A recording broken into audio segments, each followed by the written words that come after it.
Hello students, welcome back to our channel. Students, आज के lecture में हम एक्सरसाइज 9.6 करने वाले हैं। 9.6 एक्सरसाइज जो है आपकी वो लीनियर फॉर्म पे बेस्ड है। जैसे आपने जो लास्ट एक्सरसाइज है वो होमोजीनियस फॉर्म पे आपने की थी, वैसे ही ये अगला मेथड है लीनियर फॉर्म। जब भी आपका क्वेश्चन सेपरेशन मेथड से नहीं होगा तो या तो आप होमोजीनियस मेथड से ट्राई करेंगे या फिर आप लीनियर फॉर्म से ट्राई करेंगे। अब लीनियर फॉर्म में भी दो तरीके की फॉर्म होती है। आपके सिलेबस में जो सेकेंड टाइप ऑफ फॉर्म है वो इस साल के लिए डिलीट हो चुकी है, सो अभी उसके क्वेश्चंस आपको नहीं आएंगे। जब हम क्वेश्चंस करेंगे तब मैं आपको समझा दूंगी कि किस तरीके के क्वेश्चंस आपको एग्जाम में नहीं आएंगे। सो फर्स्ट फॉर्म हम समझ लेते हैं जो लीनियर हमारी है। अब लीनियर फॉर्म जब भी हम ये मेथड अप्लाई करते हैं तो हमें कुछ स्टेप्स करने पड़ते हैं। वो स्टेप्स जस्ट आपने पढ़ने हैं, बहुत ही आसान ये मेथड है। कैसे करना है, आपने सबसे पहले right the given differential equation in the form. आपने जो डिफरेंशियल इक्वेशन है वो इस फॉर्म में लिखनी है, dy by d x plus p y is equal to q. आपने इस फॉर्म में डिफरेंशियल इक्वेशन जो आपकी होनी चाहिए, अगर आपको लगता है कि आपकी जो इक्वेशन है वो इस फॉर्म में है या फिर इस फॉर्म में बन सकती है, तो उस क्वेश्चन में आप लीनियर फॉर्म का मेथड लगाएंगे। यहाँ पे पी एंड क्यू क्या है, ये कॉन्स्टेंट्स है या फिर ये एक्स के फंक्शंस है। ठीक है, जब आपने इक्वेशन इस फॉर्म में लिख ली तो वहां से आप पी एंड क्यू आइडेंटिफाई कर लेंगे। देन आपने क्या करना है, इंटीग्रेटिंग फैक्टर निकालना है। यहाँ पे इंटीग्रेटिंग फैक्टर का स्टेप क्या है कि आपने इंटीग्रेटिंग फैक्टर जब निकालना है तो कैसे लिखेंगे, ई की पावर में इंटीग्रेशन करेंगे किसकी, पी की, विद रिस्पेक्ट टू एक्स। सो हम इंटीग्रेटिंग फैक्टर यहाँ से निकाल लेंगे। जब हम इंटीग्रेटिंग फैक्टर निकाल लेंगे देन हम इक्वेशन कुछ इस तरीके से लिखेंगे कि y इंटू जो इंटीग्रेटिंग फैक्टर आपका आया है इज इक्वल टू इंटीग्रेशन अब करेंगे किसकी, q कांस्टेंट की इंटीग्रेटिंग फैक्टर से एंड प्लस कांस्टेंट लगा देंगे c। सो इस तरीके से आपका आंसर आ जाएगा। सो बेसिकली यही 3 स्टेप करने हैं। पहले आपने इस फॉर्म में बनानी है, देन आपने इंटीग्रेटिंग फैक्टर निकालना है, देन आपने इक्वेशन इस फॉर्म में करके इंटीग्रेट करनी है। अब यहाँ पे आप ध्यान दो, यहाँ पे हम dy बाई डी एक्स की इक्वेशन ले रहे हैं। जो सेकेंड फॉर्म है आपकी उसमें हमारा उल्टा होता है dx बाई डी वाई। बाकी सब कुछ सेम है, यहाँ पे dx बाई डी वाई रहेगा और यहाँ पे आपके पास यहाँ पे गलती से मैंने पी वाई लिखा है, यहाँ पे आप पी एक्स लिख लेना क्योंकि विद रिस्पेक्ट टू एक्स यहाँ पे आता है और ये कांस्टेंट वही रहता है क्यू। ठीक है, यहाँ पे भी जैसे हम इस क्वेश्चन में, इस इक्वेशन में y से मल्टीप्लाई करते हैं, यहाँ पे हम x से मल्टीप्लाई करेंगे। यहाँ पे हमारा dx चलता है तो यहाँ पे हमारा dy चलेगा, यानी कि उसका उल्टा फॉर्म। अगर यहाँ पे हमारे पास dy बाई डी एक्स वाली इक्वेशन चल रही है तो यहाँ पे dx बाई डी वाई वाली चलेगी। और जो ये सेकेंड फॉर्म है जिसमें हमें dx बाई डी वाई निकालना पड़ता है, वो फॉर्म अभी आपकी इस साल के लिए एग्जाम्स में नहीं आएगी। आपके लिए एग्जाम्स में सिर्फ फर्स्ट फॉर्म आपके पास आएगी। सो इसी फॉर्म पे जो बेस्ड है हम वो क्वेश्चंस करेंगे। जो क्वेश्चन दूसरे फॉर्म पे हो रहे होंगे मैं आपको बता दूँ। सो क्वेश्चन सॉल्व करते हैं, फिर आपको अच्छे समझ में आएगा कैसे फॉर्मूला इंप्लीमेंट करना है। अब आपको डिफरेंशियल इक्वेशन दी हुई है और आपको जनरल सॉल्यूशन निकालना है। जैसे हमारा फर्स्ट क्वेश्चन है, आपका ये इक्वेशन दे रखी है। अब इस इक्वेशन को देखो, यहाँ पे ऑलरेडी आपका dy बाई डी एक्स की फॉर्म में बन रखा है। यहाँ पे आपके पास कोई कांस्टेंट है जो मल्टीप्लाई हो रहा है y से एंड राइट साइड पे आपके पास साइन x है। सो आप यहाँ पे देख सकते हो कि ये बिल्कुल फर्स्ट फॉर्म से रिजेंबल कर रहा है। फर्स्ट फॉर्म की ये इक्वेशन थी, यही मैंने आपको फर्स्ट स्टेप में बताया कि ये आपके पास इक्वेशन है। सो फर्स्ट फॉर्म की यही आपके पास इक्वेशन है, dy by d x plus p into y is equal to q. अगर आप इस इक्वेशन को इस इक्वेशन से कंपेयर करें तो आपको समझ में आएगा कि जो 2 है वो क्या है, p की वैल्यू, जो साइन x है वो क्या है, q की वैल्यू। सो ऑन कंपैरिजन हमें ये पता लग गया p इज इक्वल टू 2 है और q is equal to sine x है। जब ये पता लग गया उसके बाद हम सेकंड स्टेप, जैसे मैंने यहाँ पे लिखवाया, सेकंड स्टेप हम निकालते हैं इंटीग्रेटिंग फैक्टर। इंटीग्रेटिंग फैक्टर ही यहाँ पे निकालेंगे। तो इंटीग्रेटिंग फैक्टर कैसे निकालते हैं, e की पावर में इंटीग्रेशन किसकी करनी है, p की, with respect to x। So e की पावर में p की वैल्यू देखो हमने यहीं से निकाली है 2, तो यहाँ पे 2 डाल देंगे, with respect to x integrate करते हैं। अब देखिए 2 की इंटीग्रेशन, 2 तो कांस्टेंट है बाहर आ गया, 1 की इंटीग्रेशन कितनी होती है x, यानी इंटीग्रेटिंग फैक्टर हमारे पास क्या आ गया e की पावर 2x। अब जब हमारे पास इंटीग्रेटिंग फैक्टर आ जाता है तो उसके बाद अगली इक्वेशन हमने ये लिखनी होती है, क्या, integrating factor into y is equal to integrating factor into q की इंटीग्रेशन। ठीक है, यहाँ पे देखिए इंटीग्रेटिंग फैक्टर की वैल्यू आपने कितनी निकाली है, e raise to power 2x, हम यहाँ पे डाल देंगे, इनटू y है वो एज इट इज चलेगा, इंटीग्रेटिंग फैक्टर इधर e raise to power 2x into q है, q की वैल्यू हमने sin x निकाल चुके हैं। अब हमने यहाँ पे क्या करना है, इंटीग्रेशन करनी है। अब लेफ्ट साइड पे जो है वो तो एज इट इज, अब राइट साइड पे जब इसको सॉल्व करना है तो हम इसको I1 मान लेते हैं। ठीक है, अब I1 को सॉल्व करना शुरू करते हैं, ये आपके पास I1 है। अगर आप इस इंटीग्रेशन को देखें तो यहाँ पे आपके पास एक्सपोनेंशियल फॉर्म चल रही है एंड यहाँ पे आपके पास ट्रिग्नोमेट्री फॉर्म चल रही है और दोनों मल्टीप्लिकेशन में चल रहे हैं। तो जब exponential and trigonometry form multiplication में होती है, जब हमने ये पहले भी इंटीग्रेशन में कॉन्सेप्ट किया था तो हमें ये पता है कि ये वाली फॉर्म अलग होती है, बिकॉज इसकी अगर आप इंटीग्रेशन करते रहते हो तो वो चलते ही जाती है, इसकी इंटीग्रेशन कहीं रुकते नहीं है। सो इसमें हम बाय पार्ट मेथड तो लगाएंगे बट कुछ अलग तरीके से लगाते हैं जब एक्सपोनेंशियल और ट्रिग्नोमेट्री साथ में आ जाती है।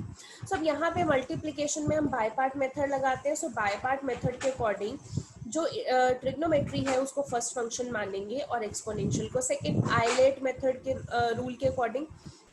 सो यहाँ पे बाय पार्ट मेथड कैसे लगता है, first function as it is into integration of second minus integration into first function की differentiation into integration of second.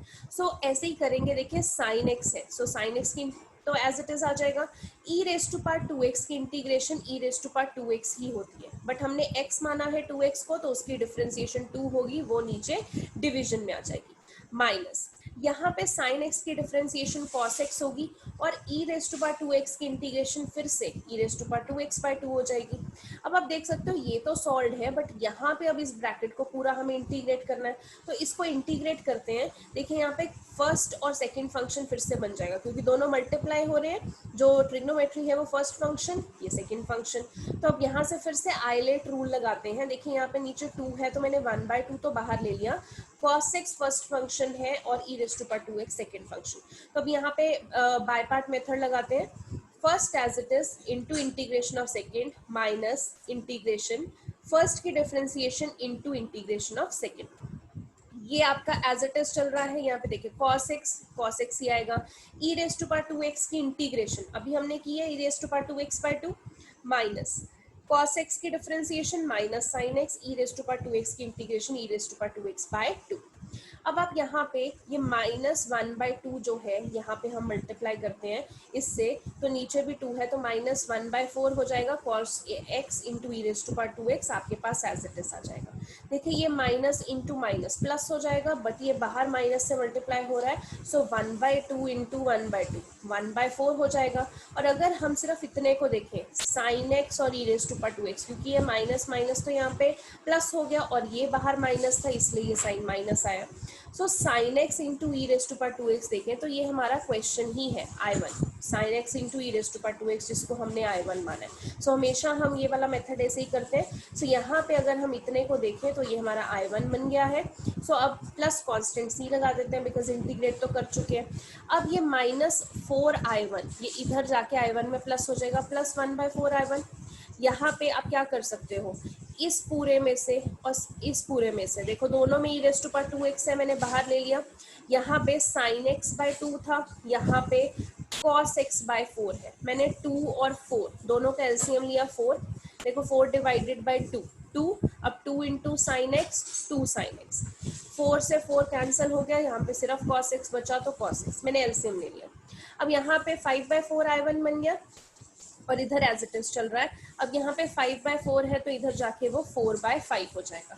अब आपके पास I1 की वैल्यू आ गई, I1 की वैल्यू क्वेश्चन में डाल दो। ये जो इक्वेशन थी हमारी ये थी e raise to power 2x into y is equal to I1, तो वही हमने डाली है e raise to power 2x into y is equal to I1 आपके पास आ गई। अब क्या करेंगे, y इधर ही रहने देंगे, ई रेस टू पावर 2x यहाँ पे आके डिवाइड हो जाएगा। सो यहाँ पे देखो सबसे पहले अगर मैं इससे divide by e raise to power 2x करती हूँ तो ई रेस टू पावर 2x तो कैंसिल हो जाएगा, 1/5 बचेगा।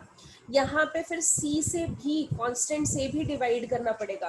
c से जब e raise to power 2x divide होगा तो नीचे आएगा, बट अगर मैं ई रेस टू पावर 2x ऊपर लेकर जाती हूँ तो ई रेस टू पावर -2x हो जाएगा। सो ये आपके पास y की वैल्यू आ गई, ठीक है। ऐसे ही क्वेश्चन नंबर 2 देखें। क्वेश्चन नंबर 2 में आपको जो इक्वेशन दे रखी है यहाँ पे dy/dx है plus 3y is equal to e raise to power -2x। अब यहाँ पे भी आपका लीनियर फॉर्म बन रही है, आपको दिख रहा है यहाँ पे dy/dx है, यहाँ पे y का मल्टीपल है और यहाँ पे भी कोई कांस्टेंट चल रहा है। सो यानी कि ये हमारी जो फर्स्ट फॉर्म है उसके जैसी इक्वेशन बन रही है। फर्स्ट फॉर्म क्या है, dy/dx plus p into y is equal to q। अब जब हम इस क्वेश्चन को इस फॉर्म से कंपेयर करेंगे तो हम देख सकते हैं कि जो p है, p की वैल्यू हमारे पास क्या आ रही है 3, एंड q जो है, q की वैल्यू हमारे पास क्या आ रही है e raise to power -2x। अब क्या करना है, जब p एंड q पता लग गया हम इंटीग्रेटिंग फैक्टर निकालेंगे। इंटीग्रेटिंग फैक्टर क्या होता है, e की पावर में इंटीग्रेशन करनी है p dx की, ठीक है। सो e की पावर में p की वैल्यू 3 dx। अब 3 तो कांस्टेंट है, बाहर आ जाएगा, अंदर 1 बचा। 1 की इंटीग्रेशन क्या होती है x, तो integrating factor e raise to power 3x आ गया। अब यही चीज आगे हम इस इक्वेशन में डालते हैं। इक्वेशन तो हमारा स्टेप नंबर 3 है। सो यहाँ पे देखिए इंटीग्रेटिंग फैक्टर की जगह इंटीग्रेटिंग फैक्टर निकालेंगे जो हमने ये डाला है, y as it is integrating factor as it is q की वैल्यू जो हमने अभी फाइंड आउट की थी e raise to power -2x, ये डाल। अब यहाँ पे देखो 3x - 2x, क्योंकि bases same, power get added, तो e raise to power x आपके पास बचता है। लेफ्ट साइड पे आपके पास एज इट इज, अब e raise to power x की integration e raise to power x, यानी कि यहाँ पे आपके पास y अगर मैं निकालूं तो e raise to power 3x इधर जाके डिवाइड हो जाएगा। अब आपके पास क्या कर सकते हो, इसको और सिंप्लीफाई करके लिखना है तो यहाँ पे e raise to power x को जब आप e raise to power 3x से डिवाइड करोगे, देखो x में ये 3x माइनस हो जाएगा तो ऊपर जाके -2x। यहाँ पे c divided by e raise to power 3x, e raise to power 3x जब ऊपर जाएगा तो e raise to power -3x, तो ये आपके पास y आ गया, ठीक है। क्वेश्चन नंबर 3 देखिए, यहाँ पे भी आपको dy/dx दिया हुआ है, यहाँ पे y का मल्टीपल बन रहा है, देखो 1/x, ये y का मल्टीपल बन रहा है, एंड राइट साइड पे आपके पास कांस्टेंट है, यानी कि ये फर्स्ट फॉर्म से आपका रिजेंबल कर रहा है। अगर आप कंपेयर करो फर्स्ट फॉर्म से तो p की वैल्यू आपके पास क्या आ रही है 1/x, तो p की वैल्यू 1/x। ये राइट साइड q की वैल्यू क्या आ रही है x², तो q जो है आपके पास x² आ रहा है। अब इंटीग्रेटिंग फैक्टर अगर आपको निकालना है तो कैसे निकालेंगे, e की पावर में हमने p की इंटीग्रेशन करनी है। सो e की पावर में p की वैल्यू क्या है 1/x dx। अब 1/x की इंटीग्रेशन क्या होती है log x। अब ये मैंने पहले भी जब log के फॉर्मूलाज आपको करवाए थे मैंने बताया था, जब e की पावर में log में कोई टर्म आ जाती है तो e और log कैंसिल हो जाते हैं, सिर्फ वो टर्म बचती है, यानी कि सिर्फ x बचेगा। अब इंटीग्रेटिंग फैक्टर के बाद हम इस फॉर्मूला में वैल्यूज डालते हैं। सो यहाँ पे देखिए इंटीग्रेटिंग फैक्टर की वैल्यू x इंटू वाई है is equal to integrating factor x। q की वैल्यू हम अभी क्वेश्चन में निकाल चुके हैं x², सो q की value x², x into x² क्या होगा x³ की इंटीग्रेशन x4/4। अब चाहो तो सिर्फ y छोड़ सकते हो, x इधर जाके डिवाइड भी कर सकते हो और इधर c से भी डिवाइड कर सकते हो, एंड इसको लिख सकते हो। क्वेश्चन नंबर 4 देखिए, आपके पास ये दिया हुआ है dy/dx, देन y का मल्टीपल है, राइट साइड पे कांस्टेंट है, यानी कि यहाँ पे लीनियर फॉर्म लग सकती है एंड फर्स्ट फॉर्म लगेगी यहाँ पे। सो ये हमारी लीनियर की फर्स्ट फॉर्म है। यहाँ से जब हमने क्वेश्चन को कंपेयर किया तो p की वैल्यू हमारे पास क्या आ रही है secant x, तो p is equal to secant x। Right side q की वैल्यू हमारे पास क्या आ रही है tan x, तो q की वैल्यू tan x। फिर से क्या करेंगे, इंटीग्रेटिंग फैक्टर निकालेंगे, e की पावर में p की इंटीग्रेशन करनी है, तो e की पावर p की वैल्यू secant x है। अब secant x की इंटीग्रेशन क्या होती है log of secant plus tan x। अब जब भी e की पावर में log आता है तो ये दोनों कैंसिल हो जाते हैं, क्या बचता है secant x plus tan x, तो जो आपका इंटीग्रेटिंग फैक्टर है वो secant x plus tan x है। उसके बाद हमारे पास ये फॉर्मूला है जिसमें हमने वैल्यू डालनी है। So integrating factor into y is equal to यहाँ पे इंटीग्रेटिंग फैक्टर इंटू एक्स। अब राइट साइड देखिए मैंने इसको इससे मल्टीप्लाई कर दिया, secant x को tan x से करेंगे तो secant x tan x, tan x को tan x से करेंगे तो tan स्क्वायर x। अब अगर मैं सिर्फ secant x tan x की इंटीग्रेशन करती हूँ, मुझे पता है वो secant x होती है। यहाँ पे tan स्क्वायर x की भी इंटीग्रेशन करनी पड़ेगी, बट tan स्क्वायर x की इंटीग्रेशन तो होती नहीं है, सो हम tan स्क्वायर x को क्या लिखते हैं हमेशा, secant स्क्वायर x माइनस 1। अब यहाँ पे secant स्क्वायर x की इंटीग्रेशन करते हैं अलग से, होती है tan x, माइनस 1 की करते हैं इंटीग्रेशन, वो होगी x। So this is your answer. Fifth question देखिए, यहाँ पे आपके पास देखो dy बाई डी एक्स तो है, बट साथ में कुछ मल्टीप्लीकेशन में भी है। अगर हम फॉर्म में देखें तो उसमें dy बाई डी एक्स का मल्टीपल सिर्फ 1 होता है और कुछ नहीं होता। यहाँ पे y भी है और यहाँ पे कांस्टेंट भी है, मतलब लीनियर फॉर्म तो बन रही है, बस एक ही प्रॉब्लम है कि dy बाई डी एक्स का जो मल्टीपल है cos स्क्वायर x आ रहा है। सो हम इसको हटा देते हैं, क्या करेंगे, पूरी इक्वेशन को cos स्क्वायर x से डिवाइड कर देते हैं। तो यहाँ पे देखो पूरी इक्वेशन को हमने cos स्क्वायर x से डिवाइड कर दिया, तो यहाँ पे तो ये कैंसिल होके 1 बन गया, यानी कि सिर्फ dy बाई डी एक्स बन गया। यहाँ पे 1 अपॉन cos स्क्वायर x क्या होता है, secant स्क्वायर x। यहाँ पे tan x upon cos square x, देखो tan x तो एज इट इज लिख दिया, 1 अपॉन cos स्क्वायर x क्या हो जाएगा, secant स्क्वायर x। अब ये हमारी लीनियर फॉर्म बन गई है, इसको हम इससे कंपेयर करते हैं, तो देखो p की वैल्यू आपके पास क्या आ रही है, secant स्क्वायर x, q की वैल्यू क्या आ रही है, tan x secant square x। तो यहाँ पे ये हमने वैल्यूज ली। सबसे पहला स्टेप था वो कर दिया। देन सेकंड स्टेप क्या होता है, इंटीग्रेटिंग फैक्टर। इंटीग्रेटिंग फैक्टर क्या है, ई की पावर में इंटीग्रेशन करनी है। तो देखो यहाँ पे p की इंटीग्रेशन करेंगे, p होता है secant स्क्वायर x, तो p की secant स्क्वायर x कर दिया।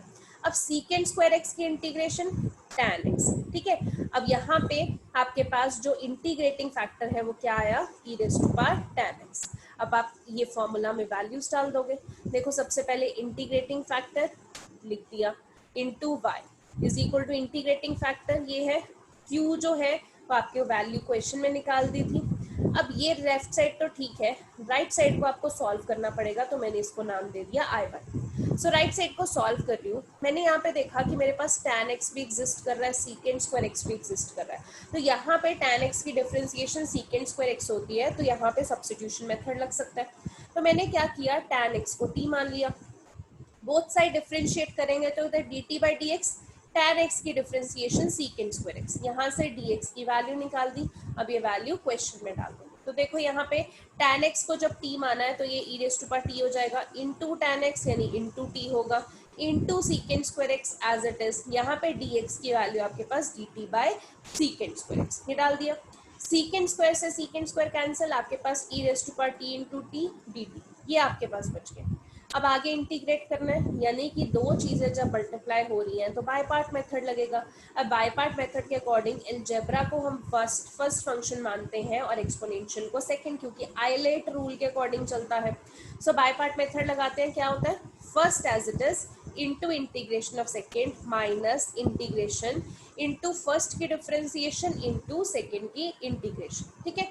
सो e raise to power t की integration e raise to power t, यहाँ पे t की डिफरेंशिएशन होती है 1, सो यहाँ पे e raise to power t की integration e raise to power t, so 1 into e raise to power t की इंटीग्रेशन जब आप करोगे, यानी e raise to power t की जब आप इंटीग्रेशन करोगे तो आपके पास e raise to power t ही आएगी। सो देखो यहाँ पे I1 जो है, यहाँ पे अगर आप इंटीग्रेशन का ना भी साइन लगाओ वैसे भी e raise to power t ही आना है।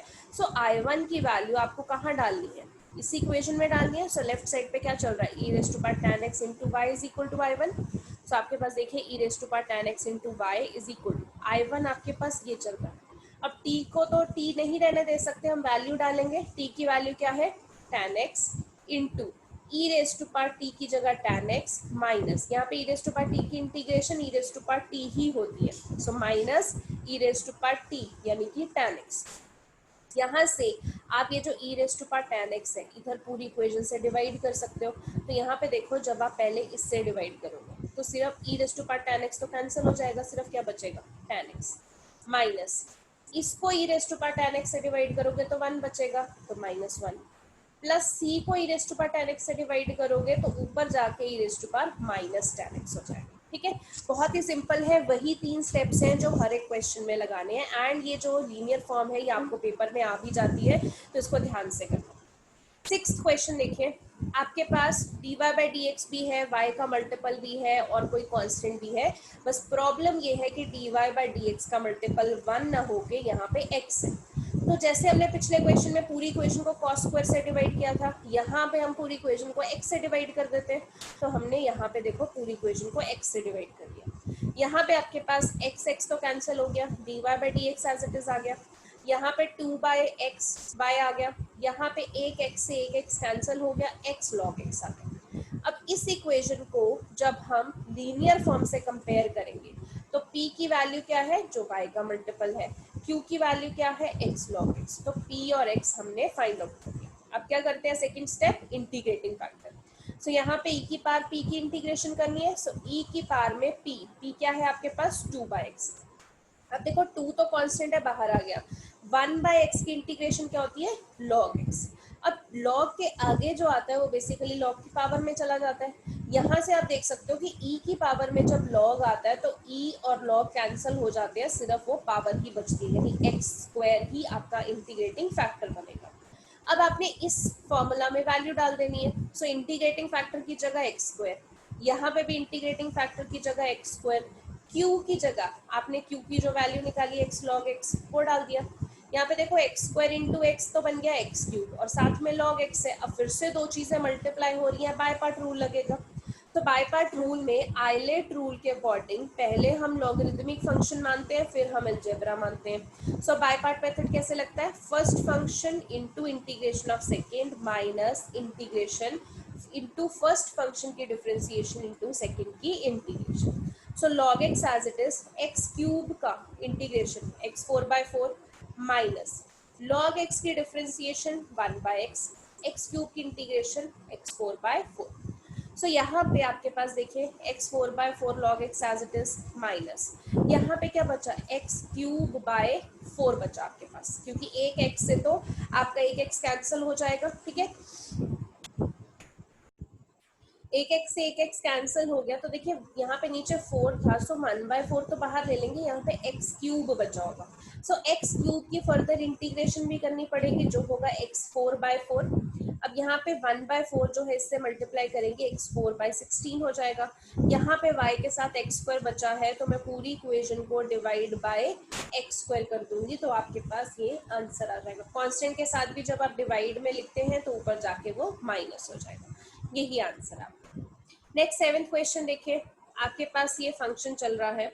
आप यहाँ पे देख सकते हो कि dy बाई डी एक्स भी है, y के टर्म में भी है एंड कुछ राइट साइड पे भी है, बट यहाँ पे dy बाई डी एक्स के साथ x log x है, तो कोफिशिएंट 1 होना चाहिए। तो हम क्या करेंगे, पूरी इक्वेशन को x log x से डिवाइड कर देंगे। सो पूरे को जब हमने डिवाइड किया तो यहाँ पे देखिए ये तो पूरा कैंसिल हो जाएगा, dy बाई डी एक्स बचेगा। यहाँ पे y का कोफिशिएंट क्या आ रहा है, 1 अपॉन x log x, तो एज इट इज आ जाएगा। यहाँ पे 2 log x upon x square log x ये आपके पास आ जाएगा। तो यहाँ पे अगर हम इसको कंपेयर करेंगे लीनियर इक्वेशन की फॉर्म से, तो p की वैल्यू क्या होती है, y के साथ जो होता है, y के साथ यानी 1 अपॉन एक्स log x, तो p की वैल्यू ये आ गई। q क्या होता है, जो राइट साइड पे कांस्टेंट होता है। अब देखो इनको डिवाइड करेंगे तो q basically 2 by x square ही बनेगा, log x तो कैंसिल हो जाएगा। अब हम इंटीग्रेटिंग फैक्टर निकालते हैं, e की पावर में p dx। सो e की पावर में p आपके पास ये है। अब इसकी इंटीग्रेशन अगर आपको करनी है तो यहाँ पे सब्स्टिट्यूशन मेथड लग सकता है, बिकॉज log x की डिफरेंशिएशन 1 बाई एक्स होती है, तो हमने सब्स्टिट्यूशन मेथड में log x को t मान लिया। log x की डिफरेंशिएशन 1 बाई एक्स, इधर dt by dx, cross multiply करके dx की वैल्यू निकाल दी। अब यही वैल्यू हम यहाँ पे पुट करेंगे, देखो e की पावर में 1 बाई एक्स, यहाँ पे log x को हमने क्या माना है, t इंटू dx की जगह क्या है, x dt, तो ये हमने डाल दिया। यहाँ पे x से x कैंसिल हो गया, 1 by T D, 1 by T की इंटीग्रेशन log। अब e की पावर में जब log आता है तो कैंसिल हो जाता है, सिर्फ t बचेगा, t डाल दिया। अब t किसको माना है, log x को, यानी हमारे पास इंटीग्रेटिंग फैक्टर का आंसर क्या आ गया, log x। अब हमने इस फॉर्मूला में वैल्यू डालनी होती है, देखो इंटीग्रेटिंग फैक्टर की जगह log x, यहाँ पे भी log x, q की जगह जो हमने वैल्यू निकाली 2 बाई एक्स स्क्वायर। फिर से दो चीजें मल्टीप्लाई हो रही हैं, यानी कि बाय पार्ट रूल लगेगा। बाय पार्ट रूल के अकॉर्डिंग लॉगरिथमिक फंक्शन पहले आपने लेना है और आपका जो अलजेब्रिक फंक्शन है वो बाद में। कैसे लगता है, first as it is into integration of second minus integration first के डिफरेंशिएशन इंटू सेकेंड के इंटीग्रेशन।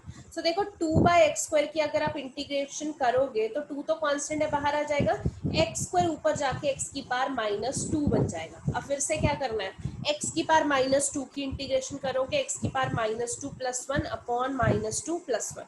सो आपके पास -2/x ही सॉल्व करके आएगा। माइनस यहाँ पे log x की डिफरेंशिएशन 1 होती है, 2/x² की इंटीग्रेशन फिर से -2/x होगी।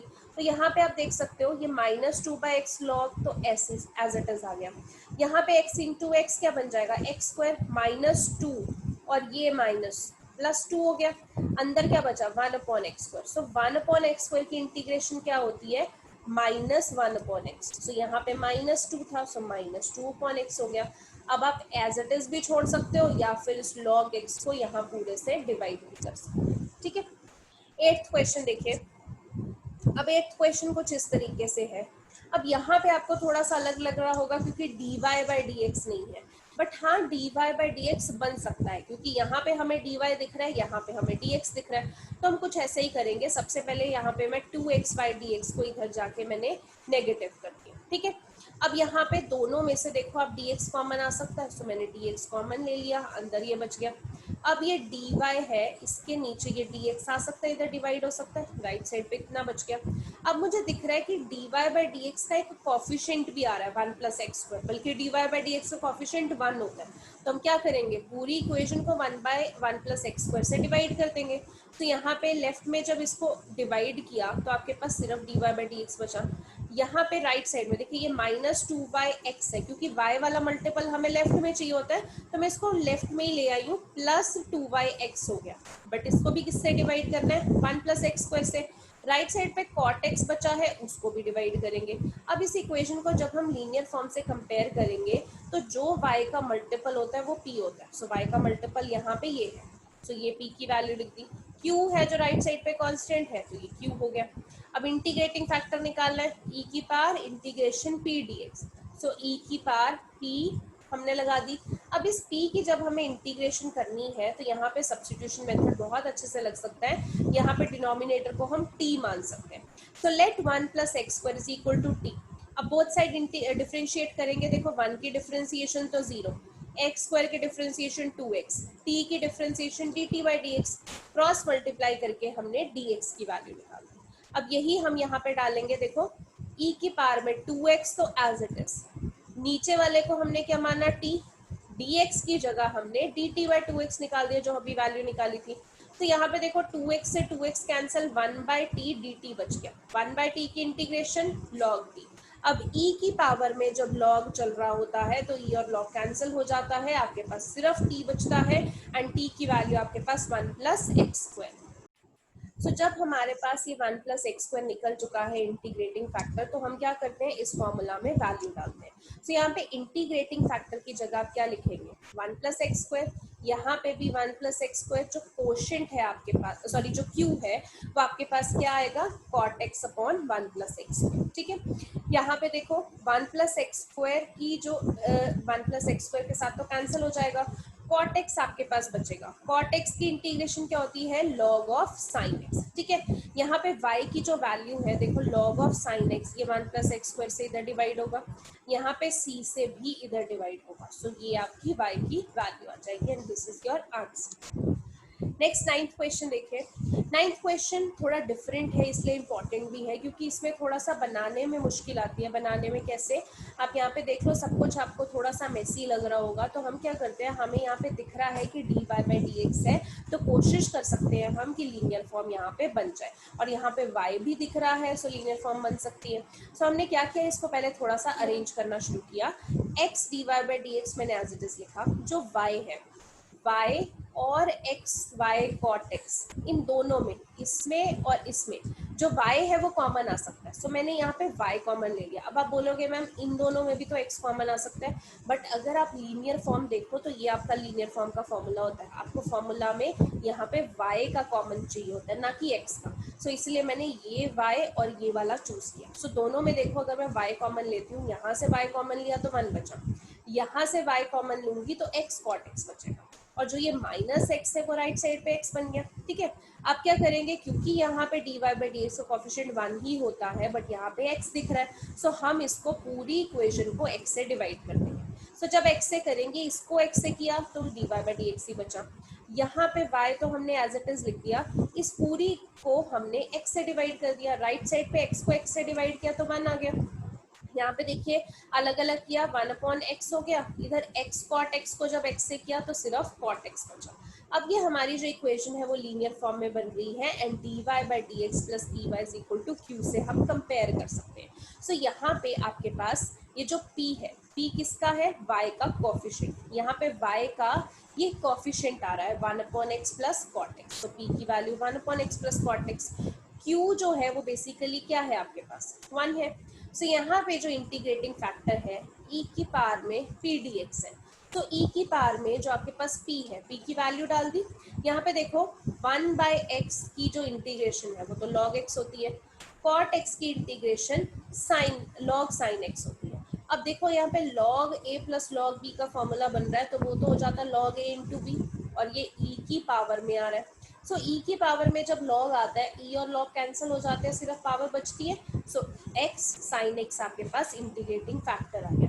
अब जब इंटीग्रेटिंग फैक्टर आ जाता है तो हम यहाँ पे फॉर्मूला में डाल देते हैं। सो इंटीग्रेटिंग फैक्टर की जगह x sin x, यहाँ पे भी x sin x, q की वैल्यू आपके पास 1 है। सो यहाँ पे देखो ये दोनों चीज़ें मल्टीप्लाई हो रही हैं, क्योंकि x sin x इंटू 1 तो x sin x बन जाएगा। सो यहाँ पे x sin x दोनों मल्टीप्लाई हो रहे हैं, सो इसमें बाय पार्ट रूल लगेगा। हम यहाँ पे अलजेब्रा को फर्स्ट फंक्शन मानते हैं आइलेट रूल के अकॉर्डिंग, और sin x को यानी ट्रिग्नोमेट्री को हम सेकंड फंक्शन मानते हैं। सो बाय पार्ट रूल कैसे लगता है, first function as it is into integration of second minus integration first function की डिफरेंशिएशन इनटू सेकंड की इंटीग्रेशन। तो यहाँ पे देखो sin x की इंटीग्रेशन करते हो तो माइनस cos x आती है, यहाँ पे x की डिफरेंशिएशन करोगे तो 1 बनेगी, sin x की इंटीग्रेशन माइनस cos x, यानी कि यहाँ पे अब माइनस cos x की भी इंटीग्रेशन करनी पड़ेगी। माइनस इंटू माइनस तो यहाँ पे प्लस हो जाएगा, cos x की इंटीग्रेशन sin x होती है। सो बेसिकली आपके पास अभी ये आ गया। आप क्या करोगे, यहाँ पे y का जो कॉफिशिएंट है ये x sin x, पूरे इससे आप डिवाइड कर दोगे। जब डिवाइड करोगे तो देखो जो x x है वो तो कैंसिल हो गया, cos अपॉन साइन क्या हो जाएगा cot, और बाहर माइनस का साइन है, यहाँ पे sin x और sin x कैंसिल हो जाएगा और 1/x बचेगा। यहाँ पे ये चीज as it is and this is your answer. Question number 10 देखिए, आपको इस तरीके से दिया हुआ है। अब देखने में तो लग रहा है कि dy बाई डी एक्स है, बट यहाँ पे dy बाई डी एक्स का कॉफिशिएंट भी चल रहा है। चलो इस कॉफिशिएंट को हम हटा सकते हैं, चाहे हम लिख लें divide both side by x plus y, या फिर इस x प्लस वाई को हम राइट साइड पे ले जाएं, आंसर एक ही जैसे आने वाला है। अब हम यहाँ पर dy by d x is equal to 1/x plus y बन गया।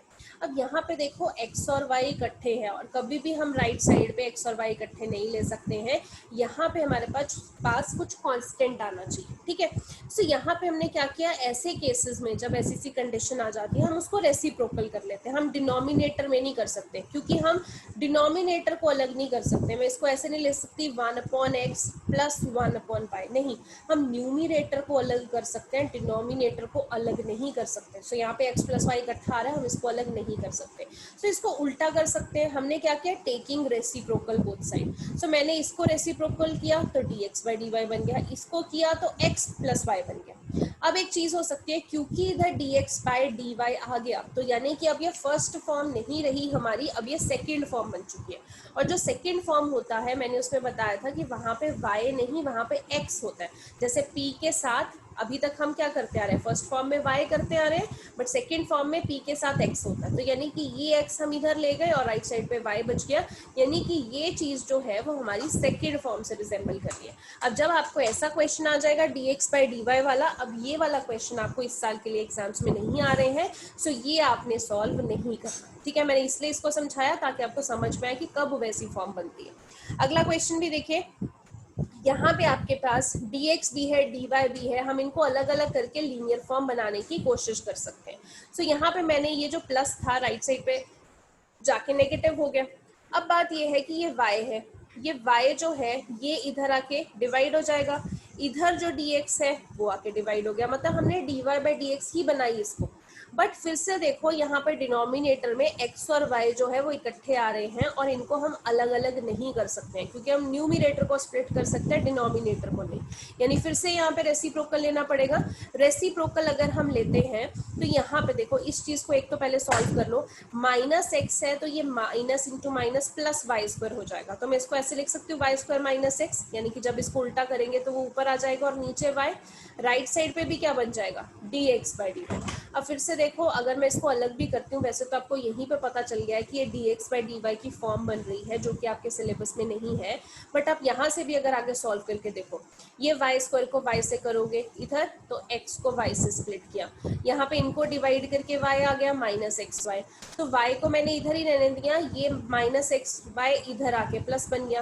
अब देखो यहाँ पे एक्स का कॉफिशिएंट भी बन रहा है, d x by d y भी बन रहा है और राइट साइड पे भी बन रहा है, यानी कि ये जो है वो कौन सी फॉर्म से रिजेंबल कर रहा है, आपका सेकेंड फॉर्म से, और सेकेंड फॉर्म आपके सिलेबस में नहीं है, सो ये आपने नहीं करनी है। सो यानी कि आपकी दो तरीके की फॉर्म है, d y by d x and d x by d Y.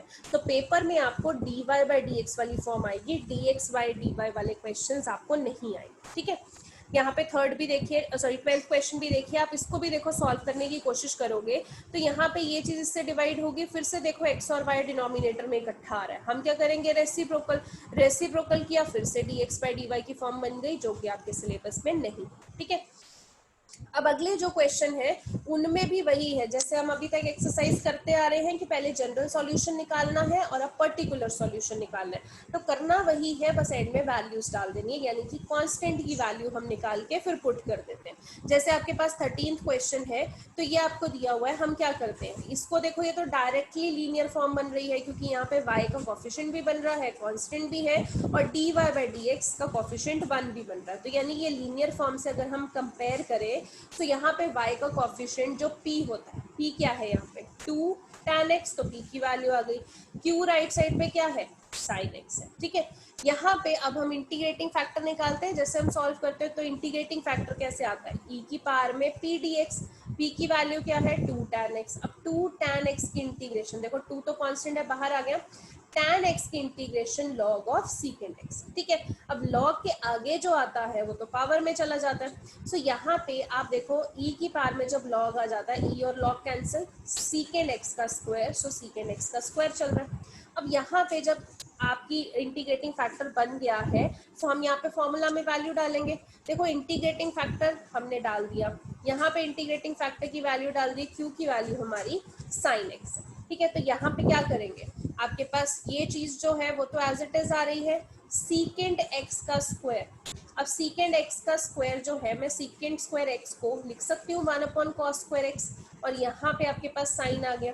यहाँ से क्या होगा, देखो नीचे 2 कॉस एक्स है, सो एक साइन अपॉन कॉस वो तो टैन बन गया, और एक 1 अपॉन कॉस बचा वो सीकेंड बन गया। यहाँ से हम सीकेंड टैन एक्स की इंटीग्रेशन हमें पता है, जो कि होती है सीकेंड एक्स। तो इससे क्या हुआ, यहाँ पे अगर मुझे y निकालना है तो ये सीकेंड स्क्वायर एक्स इधर डिवाइड हो जाएगा। अब देखो सीकेंड एक्स को सीकेंड स्क्वायर एक्स से डिवाइड करेंगे तो 1 अपॉन सीकेंड एक्स बचेगा, c को सीकेंड स्क्वायर एक्स से डिवाइड करेंगे तो c upon secant square x बचेगा। अब 1 अपॉन सीकेंड एक्स क्या होता है, cos x, ये जो 1 अपॉन सीकेंड स्क्वायर एक्स तो इधर क्या आ जाएगा, cos स्क्वायर एक्स। अब यूजुअली हम यहाँ तक रुक जाते थे, बट अब हमें क्वेश्चन में वैल्यू दे रखी है कि अगर y की वैल्यू 0 है और x की वैल्यू π/3 है, तो यहाँ से हमें ये c की वैल्यू निकालनी है और फिर इक्वेशन बनानी है। तो देखो y की जगह हमने 0 डाल दिया, x की जगह π/3, इधर x की जगह π/3, तो यहाँ पे देखो cos 60 डिग्री 1/2 होता है, यहाँ पे cos 60 डिग्री का स्क्वायर है, यानी 1/2 का स्क्वायर 1/4। तो यहाँ पे जब आप एलसीएम लेंगे, क्रॉस मल्टीप्लाई करेंगे, कांस्टेंट की वैल्यू आपके पास -2 आ गई। ये जो कांस्टेंट की वैल्यू है कहाँ पे पुट करोगे, आप इस इक्वेशन में पुट करोगे। So y is equal to cos x, यहाँ पे c की जगह क्या डाल दोगे -2, and this is your answer. अब इसी के जैसे आपने जो 3 क्वेश्चन आगे वैसे ही करने हैं जिनमें आपको वैल्यूज दे रखी है, उसके आगे आपको 16th एंड 17th क्वेश्चन, देखो स्टेटमेंट क्वेश्चंस हैं, तो आपको प्रॉब्लम होती है कि स्टेटमेंट क्वेश्चन मुश्किल लगते हैं, बट बिल्कुल भी मुश्किल नहीं है, ये एप्लीकेशन बेस्ड क्वेश्चन होते हैं, बट करना वही है, सिर्फ स्टेटमेंट को ध्यान से सुनो। 16 क्वेश्चन में देखो बोला find the equation of the curve, curve की इक्वेशन निकालनी है पासिंग थ्रू द ओरिजिन। अब ये ओरिजिन कीवर्ड है, यानी 0 पॉइंट से वो पास कर रहा है।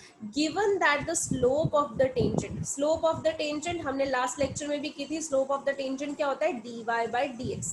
Given that the slope of the tangent to the curve at any point xy is equal to the sum of the coordinates of the point. So xy अगर कोऑर्डिनेट्स हैं तो वो इन कोऑर्डिनेट्स का सम के बराबर है क्या? Slope of the tangent. यानी इक्वेशन बनानी है slope of the tangent dy by dx is equal to x plus y, यानी सम ऑफ द कोऑर्डिनेट्स। ठीक है, अब क्योंकि इधर dy by dx चल रहा है तो अगर मुझे लीनियर फॉर्म बनानी है तो मुझे y चाहिए, तो मैं ये y जो है वो लेफ्ट में ले गई। अब राइट साइड पे x बच गया। ये जो है मेरा बिल्कुल इस लीनियर फॉर्म से रिजेंबल कर रहा है। यहाँ पे देखो y का कोफिशिएंट क्या है? p। तो यहाँ पे p की वैल्यू क्या हो जाएगी? -1। यहाँ पे q की वैल्यू क्या है? x। ठीक है, अब p और q निकल गया। अब इंटीग्रेटिंग फैक्टर निकालते हैं। इंटीग्रेटिंग फैक्टर क्या है? e की पावर में इंटीग्रेशन p dx की। सो e की पावर में p की इंटीग्रेशन यानी -1 की इंटीग्रेशन, -1 की इंटीग्रेशन यानी -x। सो आपके पास क्या आ गया? e raise to power -x। अब जो इंटीग्रेटिंग फैक्टर आता है उसको इस फॉर्मूला में डालते हैं। इंटीग्रेटिंग फैक्टर की जगह ये डाल दिया, यहाँ पे भी ये डाल दिया। q की वैल्यू हमारे पास x है। अब इसको इंटीग्रेट करना है। देखो दोनों मल्टीप्लाई हो रहे हैं, सो बाय पार्ट रूल लगेगा। Algebra first function, exponential second. तो first as it is into integration of second minus integration into first की डिफरेंशिएशन इनटू सेकंड की इंटीग्रेशन। यहाँ पे e raise to power -x की integration e raise to power -x होगी, but x को हमने -x माना है तो उसकी डिफरेंशिएशन -1 नीचे लगाना नहीं भूले। माइनस यहाँ पे x की differentiation 1, e raise to power -x की integration e raise to power -x, but इसकी फिर से -x की डिफरेंशिएशन क्या होगी? -1। सो ये तो देखो ये माइनस ऊपर चला गया तो ये एज इट इज आ गया। यहाँ पे ये माइनस और ये minus positive, but e raise to power -x की इंटीग्रेशन तो अभी भी करनी बाकी है, तो वो क्या होगी? फिर से e raise to power -x upon -1। अब फिर से ये माइनस और प्लस यहाँ पे माइनस हो जाएगा। फिर क्या आएगा? e raise to power x इधर बचा, तो यहाँ पे पहले इससे डिवाइड करेंगे e raise to power -x, तो सिर्फ -x बचेगा। फिर इसको e raise to power -x से डिवाइड करेंगे तो -1 बचेगा। फिर इसको e raise to power -x से डिवाइड करेंगे तो देखो जब e raise to power -x ऊपर जाएगा तो e raise to power positive x बन जाएगा। सो ये आपके पास इक्वेशन आ गई। बट इस इक्वेशन तक ही नहीं रुकना, उन्होंने बोला है यहाँ पे कहाँ से पास कर रहा है? वो ओरिजिन से पास कर रहा है, यानी पॉइंट भी दे रखा है। ठीक है, सो पॉइंट यानी कि x0 y0 आपको दे रखा है। सो यहाँ पे y की जगह भी 0, x की जगह भी 0, यहाँ पे भी x की जगह 0। सो e रेज़ टू पावर 0 0 नहीं होता, e रेज़ टू पावर 0 1 होता है। सो यहाँ से आपकी कांस्टेंट आ जाएगा 1, और यही कांस्टेंट की वैल्यू बस यहाँ पे आपने लिख देनी है 1 into e raise to power x, e raise to power x, और ये आपकी इक्वेशन बन जाएगी कर्व की। ठीक है, 17th क्वेश्चन देखिए, find the equation of the curve passing through the point. अब पॉइंट ये दे रखा है, given that कंडीशन क्या है? sum of coordinates of any point on the curve exceed the magnitude of the tangent by the point 5। अब sum of coordinates देखो, sum of coordinate मतलब x plus y का sum, exceed कर रहा है मतलब subtraction। किससे एक्सीड कर रहा है? यहाँ पे दे रखा है slope of the tangent. Slope of the tangent होती है dy by dx, is equal to कितना एक्सीड कर रहा है? बाय 5 एक्सीड कर रहा है। तो मैंने क्या किया, यहाँ पे dy by dx नेगेटिव आ रहा था, वो राइट साइड पे ले गई। क्योंकि dy by dx से तो साथ में y चाहिए, तो y भी मैं राइट साइड पे ले गई। 5 जो है वो इधर आ गया। अब आप अगर इसको प्रॉपरली लिखो तो आपके पास ये बन गया। अब यहाँ से ये तो बिल्कुल लीनियर इक्वेशन की फॉर्म बन रही है। सो मैं कंपेयर करूँ तो p की वैल्यू क्या है? -1, q की वैल्यू क्या है? x minus 5। So p and q मैंने लिख दिया। अब इंटीग्रेटिंग फैक्टर e की पावर p की इंटीग्रेशन, तो e की पावर p की वैल्यू -1 है। देखो -1 की इंटीग्रेशन -x हो जाएगी। अब यही चीज़ आपने इस फॉर्मूला में डाल देनी है। सो इंटीग्रेटिंग फैक्टर, यहाँ पे भी इंटीग्रेटिंग फैक्टर, q की वैल्यू एज इट इज। ठीक है, अब यहाँ पे आप देखो मैंने अलग अलग किया, e raise to power -x को x से मल्टीप्लाई किया, एक तो ये इंटीग्रेशन होगी, minus e raise to power -x को 5 से मल्टीप्लाई किया तो ये हो गया।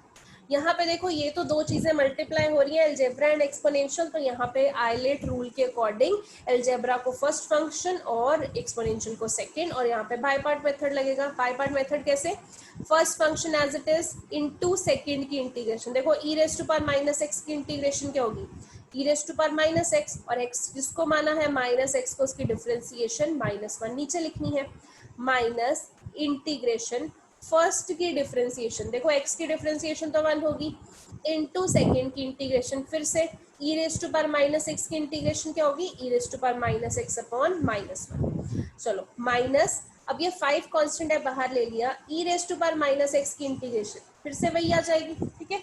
यहाँ पे देखो ये माइनस ऊपर चला जाएगा, इधर जो माइनस है और ये माइनस वैसे क्या होने चाहिए थे plus, but e raise to power x की इंटीग्रेशन करोगे तो फिर से नीचे माइनस आ जाएगा, तो इसीलिए यहाँ पे माइनस लगाया और e raise to power minus x, यहाँ पे ये माइनस और माइनस प्लस, ठीक है। अब यहाँ पे देखो y इधर ही रहने देते हैं, तो e raise to power minus x पूरी इक्वेशन से डिवाइड हो जाएगा।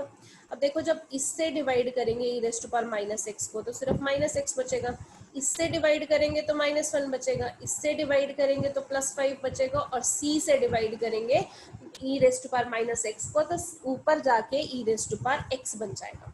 यहाँ पे 5 -1 ये आपके पास 4 बन गया, ये इक्वेशन बन गई। अब इस इक्वेशन को एक पॉइंट से भी गुजरते हुए बताया गया, पॉइंट क्या है आपके पास 0,2। सो यहाँ पे हम x0 y2 डाल देंगे, y की जगह 2 डाला, x की जगह 0 डाला, यहाँ पे 4 डाला, e raise to power x यानी ई रेज टू पावर 0।